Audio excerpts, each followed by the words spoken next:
Welcome to our channel. Friends, आज हम देखेंगे अगर आपको एक वसीयत क्यों बनाना चाहिए। फ्रेंड्स, वीडियो अंत तक देखिए, लाइक कमेंट शेयर कीजिए और सब्सक्राइब करना न भूलिए। तो चलिए जानेंगे एक वसीयत क्यों बनाना चाहिए। यदि आप अगर आपकी निर्वासित मृत्यु हो जाती है बिना किसी वसीयत की, तो आपकी संपत्ति उत्तराधिकार के नियमों के अनुसार वितरित की जाती है, न कि आपकी पसंद के हिसाब से। अब कानून यह नहीं जानता है कि आप अपने सबसे छोटे पुत्र के लिए अपने चित्रों का संग्रह छोड़ना चाहते थे या अपनी बेटी को अपने सभी गहने देना चाहते थे। आपकी संपत्ति सामान्य कानूनों के अनुसार वितरित की जाती है।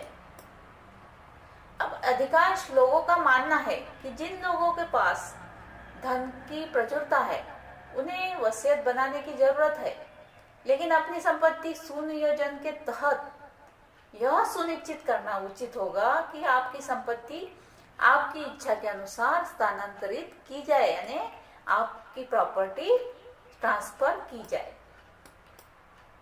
अब आप चुनते हैं कि आपकी मृत्यु के बाद आपकी संपत्ति के साथ क्या होता है।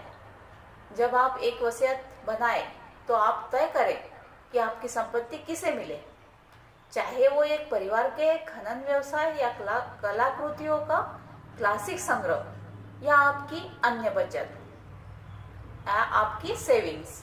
आपको यह तय करना चाहिए कि आपके निधन के बाद कौन आपकी संपत्ति प्राप्त करेगा, या ना कि देश के सामान्य कानून।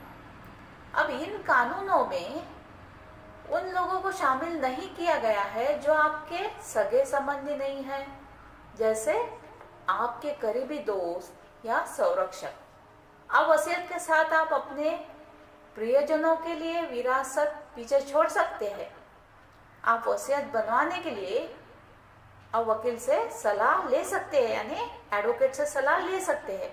अब कोई अन्य फैसला क्यों करे कि आपकी मृत्यु के बाद आपकी संपत्ति को कैसे वितरित किया जाए। सो फ्रेंड्स, ये थी वसीयत के बारे में जानकारी। Thank you.